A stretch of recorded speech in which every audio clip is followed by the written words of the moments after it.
I started picking waste when I was turning 13 years old.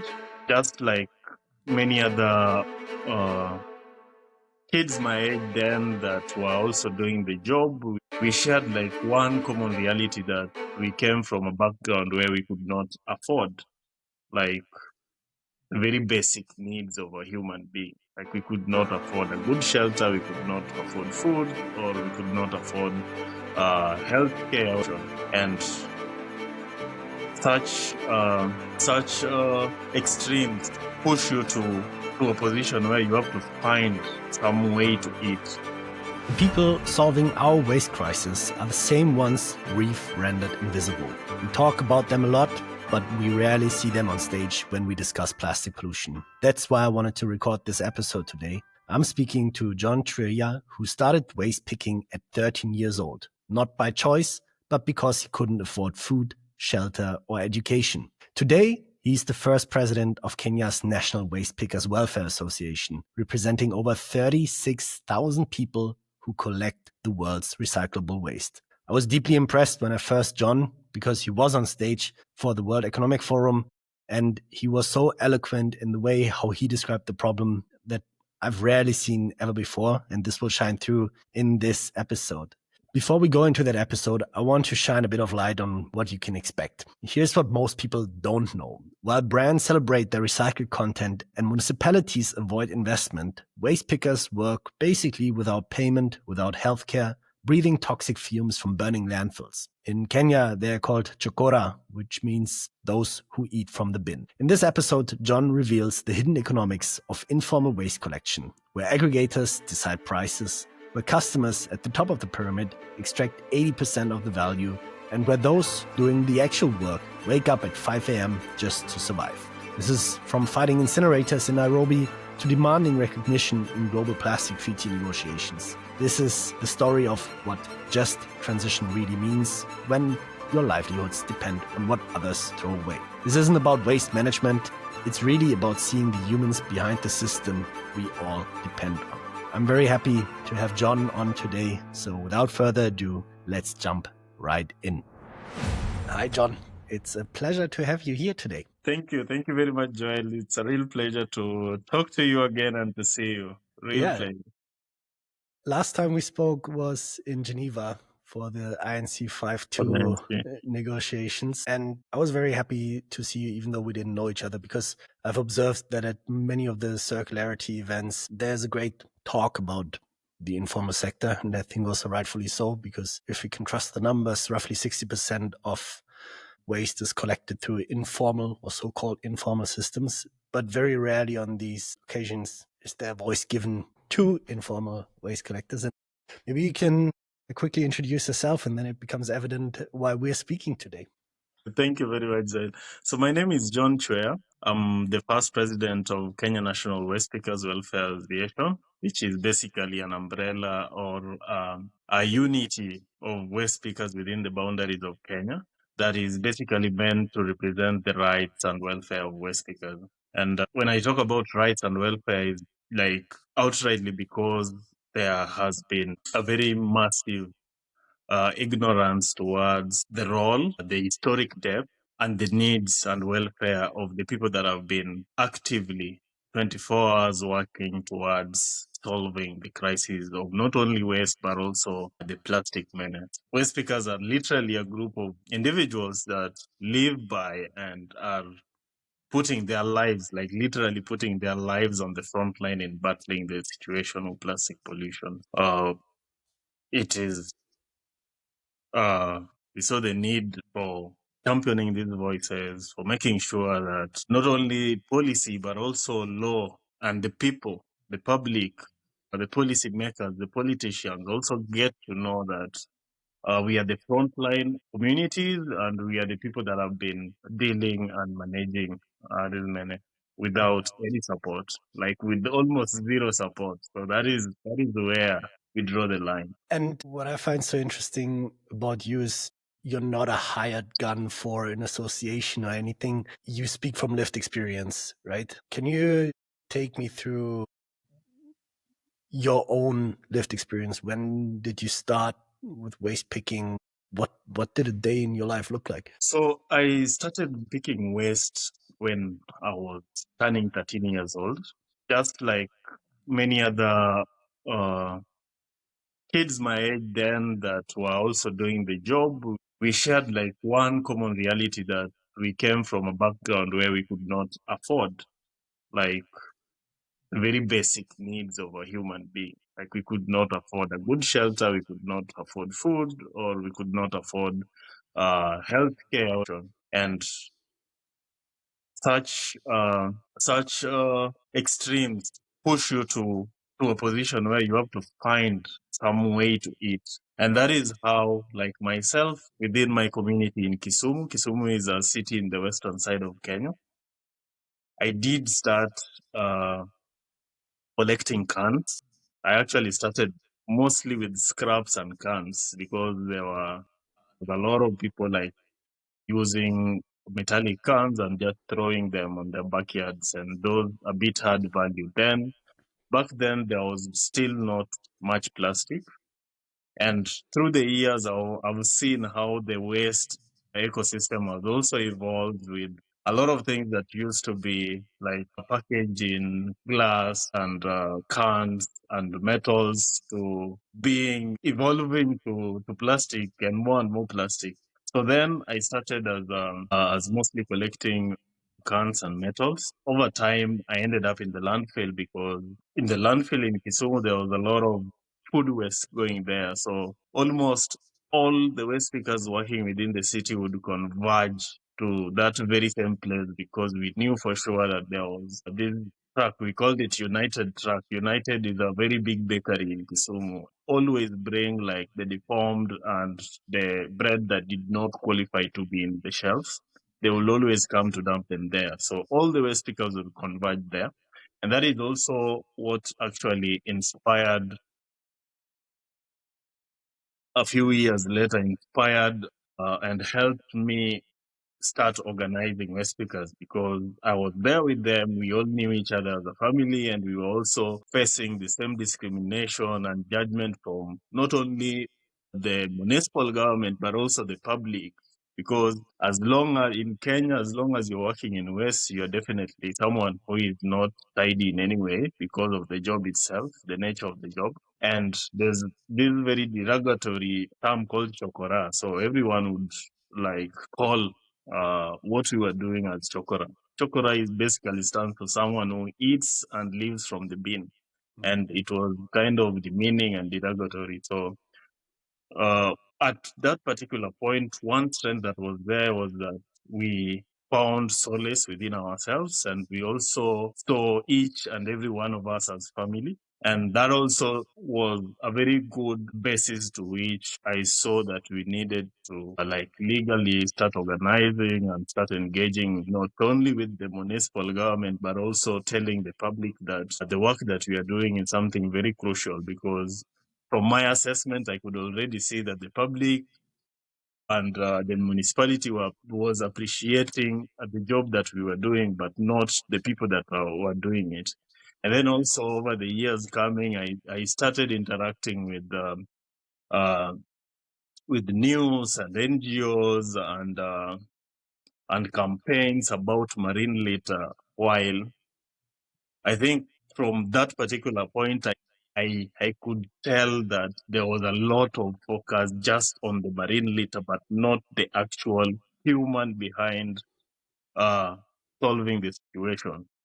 So it was I love that summary of people appreciated the activity, but not the not the person behind it. That is so far reaching. If you look at that statement, what do you think are the biggest misconceptions that exist about the informal sector that you're I think some of the biggest misconceptions that exist about the informal sector is that most of us do not carry with us rich knowledge and experience. And that is also something that I've seen with a lot of academia that also come to do researchers that come to interact and also to work with us. At the end of the day, like during the publications and during the policy briefs that they mostly focus on, it's mostly the ideas and the lived experiences and realities of us, like the practitioners, people who are on the ground daily that give them the knowledge.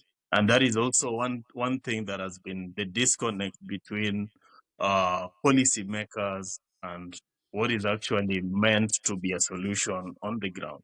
Like for the longest time in Kenya, environmental policies have been made with people that do not have a clear understanding of what they're making the decision. Because also, this is also because most of the people that end up being in these decision making tables are mostly people who are brought on board by political leaning. Like they supported the current regime, they got elected, and then because the current regime has to also prove allegiance or loyalty to the people that supported them. Most of the people that actually end up to be in these spaces do not particularly understand what it entails and what needs to be done. While people like us, we've worked, like myself, I've been in the sector for the past 23 years.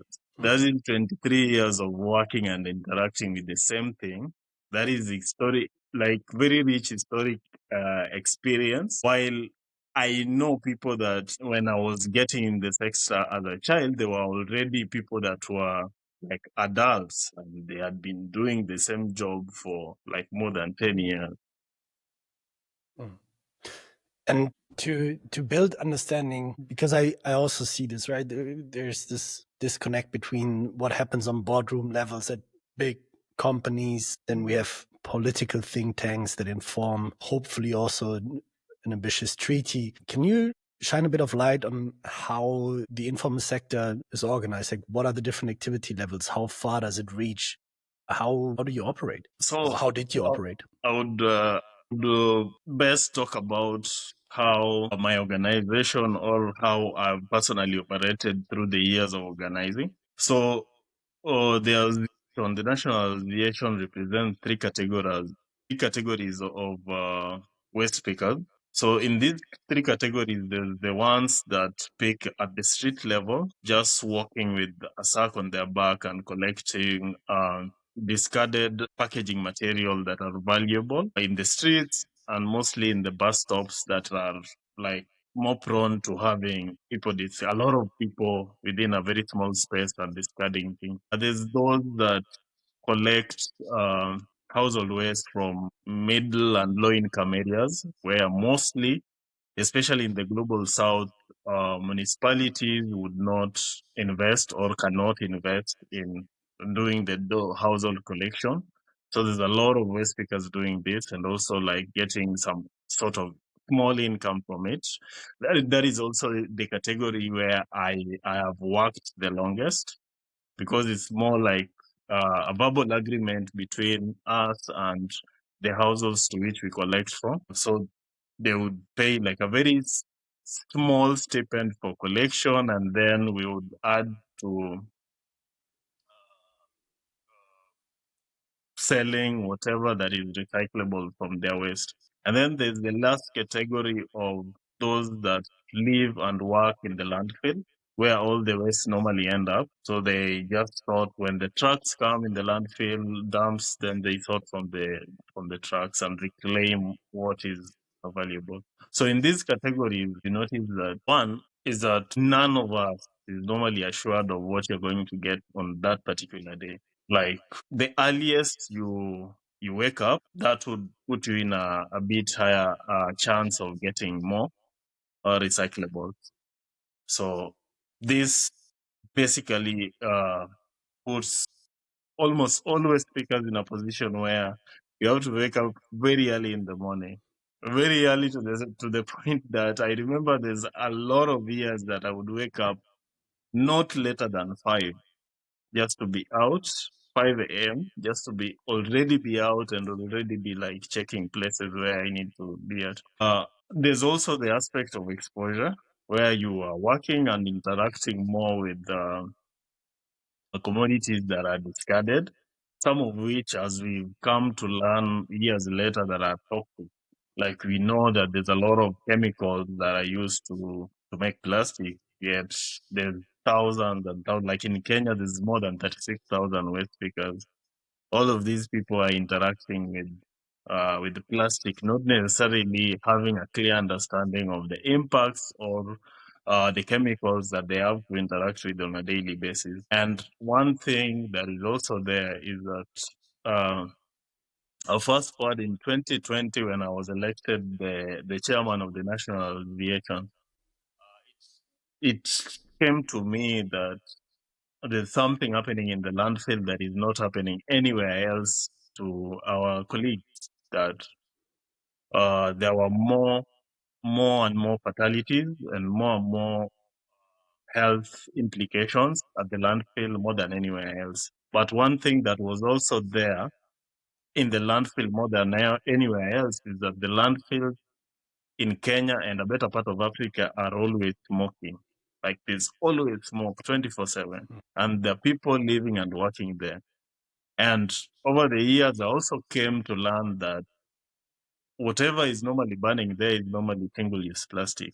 And when single-use plastic is burning, I always know for sure that it's going back to its original state, which is more than 10,000 different chemicals. So these are things that waste pickers and like the general informal sector get exposed to without necessarily knowing or being in any position to afford healthcare. The most that waste pickers normally can do or can get or can think of is normally to access or buy a painkiller. And that's like the body keeps on being attacked with different things that we do not know. We've seen, personally seen, like more than 100 symptoms of like cancerous situation, but because you cannot also afford like medical screening to know which one particularly it is, then you just let things happen. And a So lot of it is also carcinogenic, right? If you burn between like 300 to 900 degrees, you will have furans and toxins and all that. and then just moving forward with the situation is also that at the financial or the economic bit of it, the biggest challenge that I've for the several years tried to solve is the aspect of collective bargaining. Collective bargaining in the sense that in the pyramid of the informal sector, at the very top or at the very apex of the pyramid, there's the recyclers, which are normally like multi-million companies that buy recyclables, now mostly plastic, uh, from the middlemen. The middlemen being also, we also call them aggregators. Sometimes it's also the municipalities that also manage some places. And then at the very bottom of the pyramid is the waste pickers that like go everywhere, the landfills, in the ditches, in the markets to collect, to reclaim these recyclables. And you get to notice that the people at the middle are the people that have for the longest time been deciding the price to which they buy from us. It's the only, actually, the only business where I've seen that a customer decides the amount to which they want to buy your product. So, like, for it has been quite a challenge that most waste pickers still date because they cannot directly access the recycler and get better prices for the hard work for recyclables. They have to, like the ones working in the streets, have to walk with very heavy loads of recyclables on their back to the aggregator. And then it has, in very many instances, been that when you get there, they tell you that today a kg of PT is going for 5 shillings, while yesterday it was 10 shillings. So because you can like you one, you do not know if you would walk like 4 or 5 more kilometers to the next aggregator, you would get even way much lesser price. You end up We end up mostly just selling it at whatever price they offer. Then at my position, because I also get to platforms where I interact and also challenge policy and also interact with the recyclers, you get to notice that the recyclers buy from the aggregators the same material we sold them at 10 or 20 times more the price to which they bought it. And it's normally just so outrageous because the systems and also some resources that are being invested in the sector are not meant to truly empower the people that are actually doing the job. So we there's been a lot of spaces that we've been trying to create and also trying to make sure that we sit in to bring some sort of clarity and also to bring the experience and the knowledge that we already have in the sector to try to also reform what is happening. But we also met with a lot of challenges because, like, for instance, in the economic bit, one of the biggest reason why aggregators are still like making a lot of money from the work that waste pickers are doing is because they already have capital and they are willing and able to invest in machinery, in trucks, which, like, because of the situation most of waste pickers are in, cannot afford. So they end up like getting like 80% of the value of the work of waste pickers because they already have money. So there's a risk if I'm a major brand and I buy recycled plastics that I support these practices by these aggregators, basically, right? Because I don't follow through my supply chain enough to really understand what's happening at the intersection between post-consumption and then the first level of collection. And now we did meet in Geneva at the last round of, or the latest round, unfortunately not the last round of negotiations for the Global Plastic Treaty. And what is the position, if this can be said so broadly, of the informal sector for the global treaty? What are your demands? What do you want to see that you think this is a successful policy instrument? So as you know that also with the international alliance, we've for the longest time been pushing for a just transition for waste pickers. We've also been very much keen on finance mechanism, just like I've also mentioned, like in a very small substrata of a very small place in Kenya. That there's a lot of things, there's a lot of resources that is being channeled towards the sector, especially the informal sector, without necessarily putting into account that there's humans that have been historically been solving the situation that policy is not fully recognizing. Because when we also talk about just transition of waste pickers, we want it to be there. We want the actual wording of waste pickers to be there in policy. Because we also notice from a very grassroots level that when policy is not very specific, then there's like, if it's not specific enough, there's no justice. Because an example is like in Kenya, initially policy was categorizing everyone working in the sector as recyclers, while the real sense is that recyclers are multi-million industries, while the people doing the job, multi-million industries that are like 5 or 6 in the whole country, while there are more than 50,000 waste pickers working every day, putting their lives on the line. Policy for us is something, it's like, I've always been saying that it's a matter of life and death to us because like, clearly, waste pickers have already been losing a lot of lives in the landfills. So if policy cannot protect us, then it means that there's going to be a lot more lives being lost. So just transition for us has been something that is meant to restore life to the work that we do and also to protect the next generation that is going to be part of working in the same sector, which is going to be also mostly going to be like our family. I know like a lot of people that have been born and like keep having generations in the same sector. So that is what policy, especially on this plastic treaty, means for us.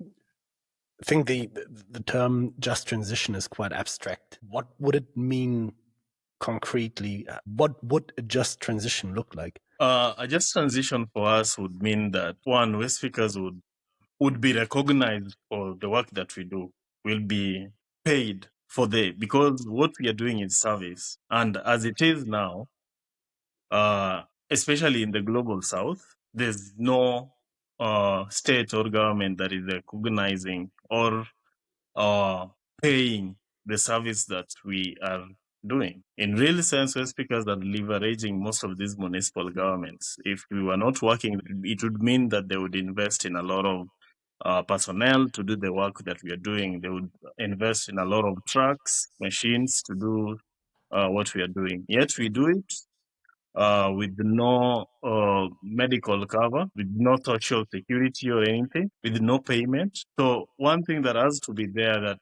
just transition like fully covers is that we have to get payment for the service that we are doing, because this is literally service. Yeah, We have, and yeah. I think the where you see this in the most clear case is in the kind of materials that are being collected, right? On the one hand, we have all the PET bottles that have value, which are collected for their material value. So this is where you only get the material value being paid for the environmental service of keeping these plastic bottles out of the environment. But then if you look at what's left behind on the landfill, PVC foil, the labels from the bottles, multi-layer packaging, the material that has no value, this is also not collected because that is pure service, right? There's no monetary value in that. That is pure service that we have been doing for the longest time. And that is also that is also why I was earlier saying that when policy is not guided by knowledge, then we are like, it's the system is meant not to work.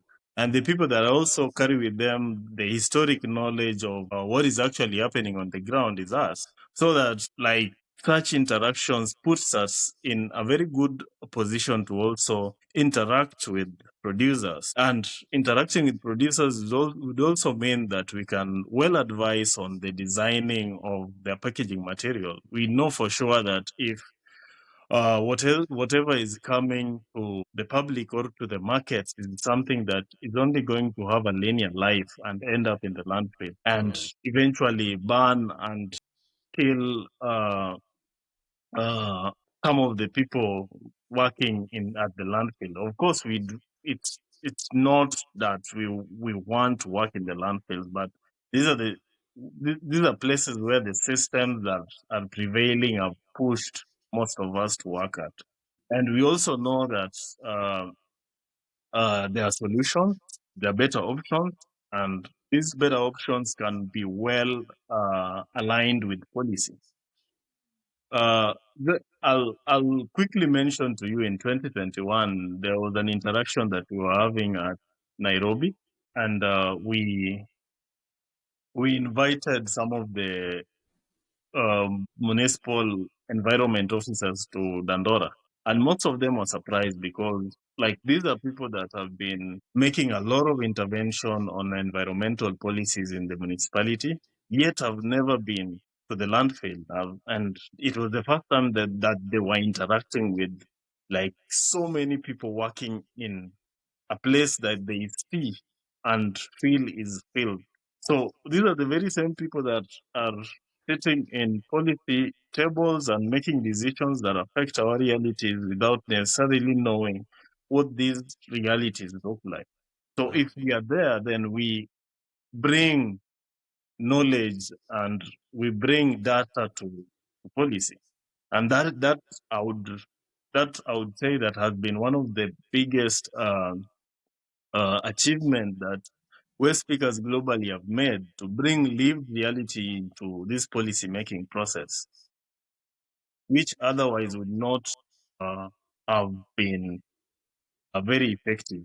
I won't say that as it is now, the treaty is going to has very much like covered our demands, but I would say that for sure policymakers have one recognized that the work that we've done cannot be, and also known that we are we are the fence line, front line communities that have been making a difference in this aspect. If we take this from the global level and zoom into a more local level, let's take your community where you worked. I'm not sure if you present all of Kenya by now or if it's particular regions. What would a just transition in one specific community that you know very well look like? What would change, or what would be an ideal setup you would say for change? I think an ideal setup would be that one, waste pickers would work in very safe spaces. The working environment would totally change. We would have a salary service fee for the work that we do. We'd have like a social security cover that basically covers for the health, because health is something that has been the biggest challenge that we face for the fact that we interact with a lot of toxic substances. I think that basically would be something that is very important to us. Just transition will also mean that we are part and parcel of the policy making process. That our historic role and debt is well covered for, like well recognized and well put into account. There's a few arguments that I hear time and time again when it's about the informal sector that and by the way, this is not my opinion, right? I'm just repeating what I hear. Some people say it's like the informal sector does not want to be formalized because right now you don't have to pay tax. What do you think if you hear something like that? I think that is something that I've also had, but most of the systems that want to formalize the work that we do not entirely bring the benefits of formalization. So if we are only meant to be formalized for pay tax without necessarily getting like an equivalent reward for the work, because like honestly, Joel, if I'm going to wake up at 5 in the morning, leave my family. And it's even worse for the women working in West because they also have to double up to childcare and also to taking care of the family and other things. And also a lot of like discrimination within like access to resources. It's I would say that it's even worse for the women working in the informal health sector. So if formalization as it is and also driving from a very local perspective where there was also such a conversation where the municipality was trying to formalize waste pickers without necessarily also bringing in the benefits of formalization, then why should we formalize? I think the interesting aspect of it is in the end, when we talk about taxes, right, the taxes should pay for the service that you perform for the community. And that's the real argument. So maybe it makes sense if certain services are just exempt from tax, might just be food for thought.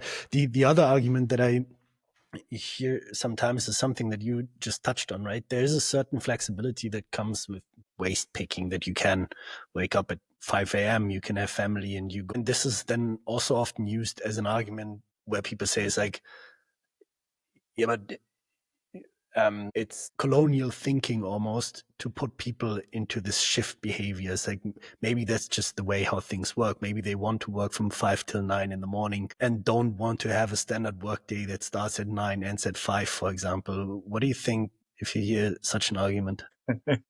I think that is not very, if I had it right, it's not very much based on the dynamics that play around in spaces where we work, because like clearly the hours and the effort we put into the work is entirely based on the income that you're going to get. And Joel, personally, I've worked like from 5 to 6 in the evening without stop.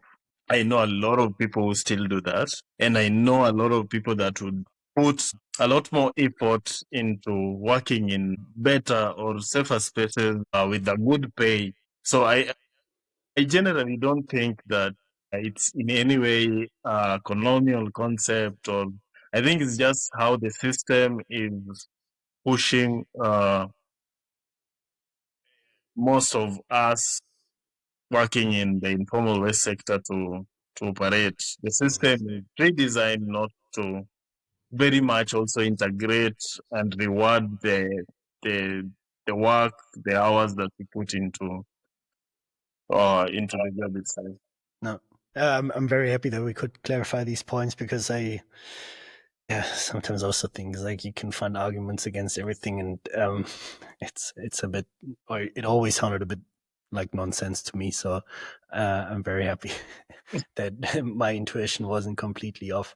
And then maybe as a next chapter, we already talked about the misconceptions, and I think more and more private players also try to set up programs when interacting with the informal sector, be it in their supply chains, bringing in more security, etc. What are some of the mistakes that you see? And maybe we focus on the mistakes first, and then I would like to also switch gears and talk a bit about what do you think is working. But let's stay on, are there classic mistakes that you see where if a decision maker is listening, you would want to say it's like, guys, we really don't need more face masks or whatever. What are some of those things that just don't make sense? I think generally it's a sector that has been perceived. What's the word? I'm trying to look for the word. Has been perceived vulnerable, and there's been a lot of misguidance and exploitation from a lot of industry and a lot of organizations, and even most times government. There's been a lot of false solutions. Well, if it's false, it's not a solution. So I won't use the two words in the same sentence, but there's False been a lot. interventions. Oh yeah, yeah, false intervention. That's primarily championed by financial interests, especially by the political class, that has like caused like very detrimental consequences to the work that we do and the realities of West speakers. And most of these things, especially in the global south, interacting with my colleagues from different countries and seeing what is being implemented against what we see as true empowerment and sustainable solutions. We see a lot of, like, personally, I've interacted also at a global level, and I've interacted with donors and funders, and we see how much resource is being put into uh, interventions that do not like really empower, like bring true resilience to the people working in the sector. Currently, there's a lot of organizations and a lot of resources that are being used in the name of bringing empowerment to informal waste sector. While I personally know that most of them are social washing. Initially, there was a lot of greenwashing, but since we started also bringing the picture of the human aspect in the sector, then there's been a lot of resources that have been pulled for the sector, while a lot of organizations are also using these resources to manipulate and to control the outcomes that they desire, which necessarily is not something that is in any way empowering grassroots waste picker organizations and individuals working on the ground.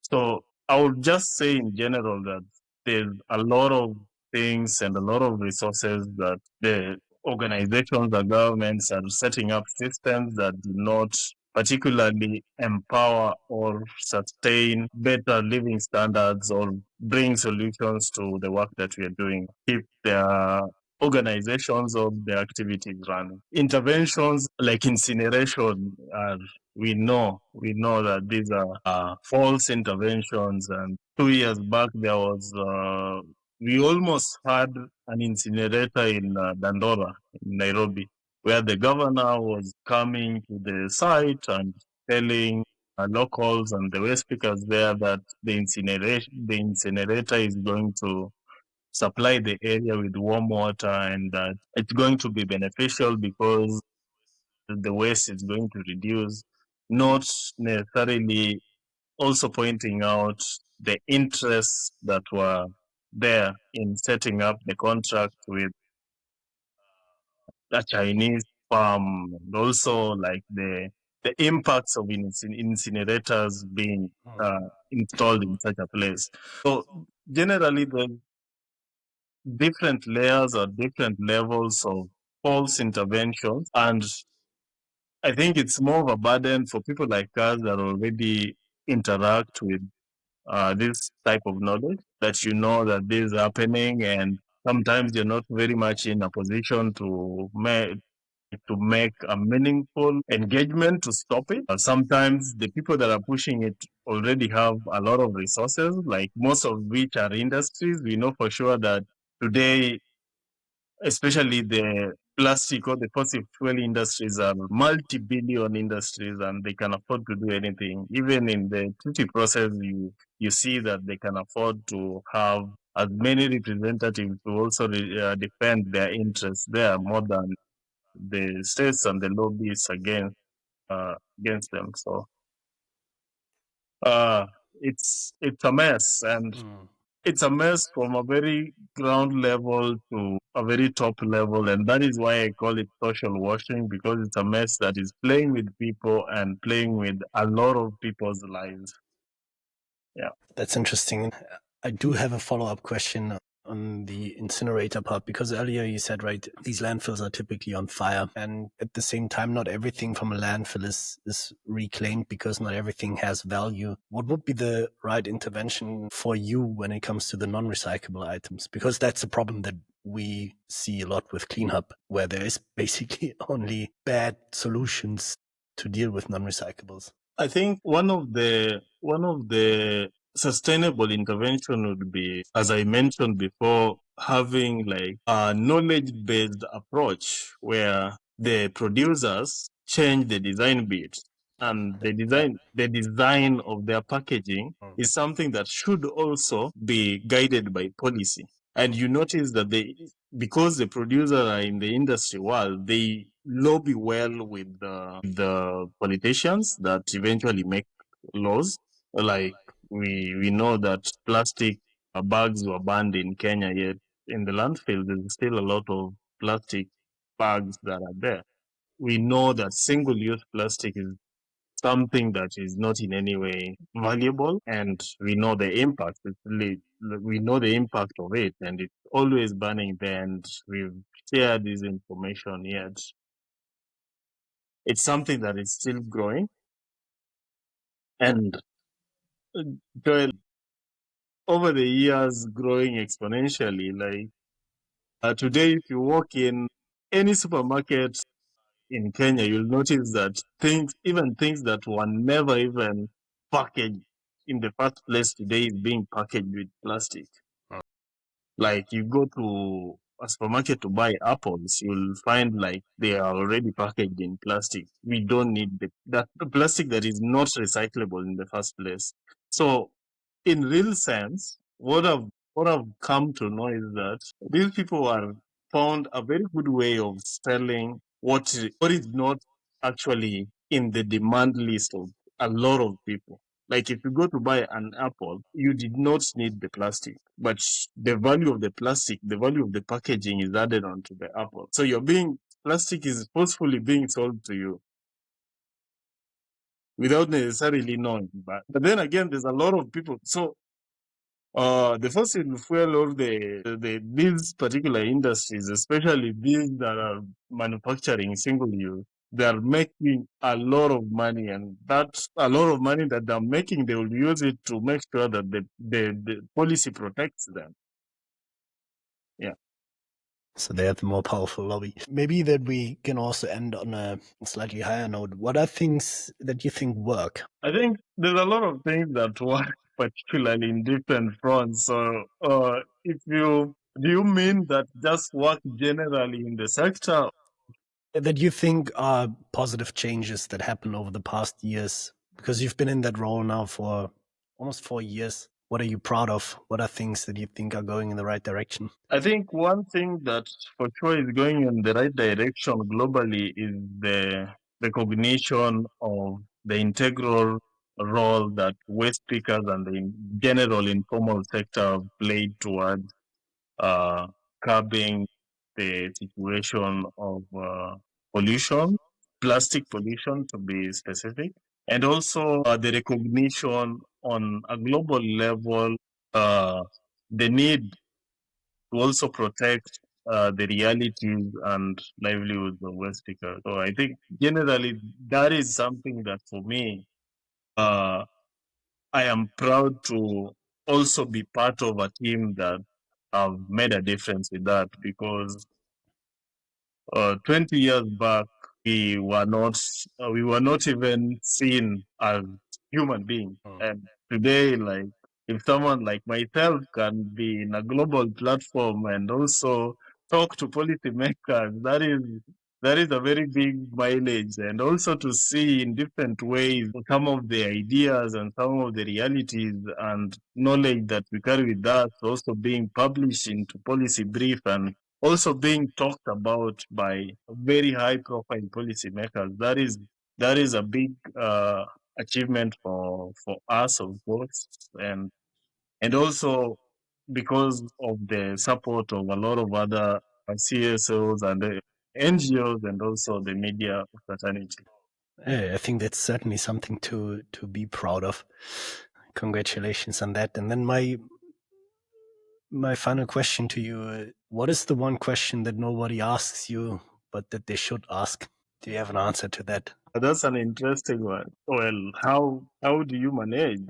I think one thing that is very much underrated is the mental state or mental health of people like ourselves that like literally come from nothing and have to build or organize a sector that is very wild and very dangerous with totally nothing, and also having to also double up to be family people and like be present for our kids and our families and just generally integrate with two different levels of lives, like being in the presence of or interacting with very high profile people while yourself like you come from a very low profile setting and representing very untalked of or unrecognized individuals and being the voice of a group or like of a community that is not very much very vocal. Yeah. So like having to penetrate all the stigma, all the challenges is something that I think could also normally be looked into how some of us like manage, because I know for sure that there's a lot of things that especially West speakers leaders do have to like uh, figure out and go through to to be in a very good mental state to engage, and or even just to have like mental space to engage with policy and also to balance in making sure that they are also effectively representing the voices and the realities of the people that entrusted them with that. How do you deal with it? Because I can only speak from the outside, but think you are doing a fantastic job. So if you have any secrets to share, we might have lost connection. If that is the case, I think this conversation screams for a continuation. Now with John being absent, I still want to extend my gratitude for him having the conversation with me. I hope that was insightful for everybody listening, and I'm sure that John is happy to speak to each and every one individually. Obviously, if probably not everyone, but you can find him on LinkedIn and speak to him directly. I'll post his profile into the show notes. Unfortunately, this episode came to a quick end. John's phone unfortunately died, but I'm very happy to say that in the meantime, this is a couple of weeks after recording, I can announce that John and Cleanup went into a bit of a deeper partnership. So stay tuned if you want to learn more about what we're up to.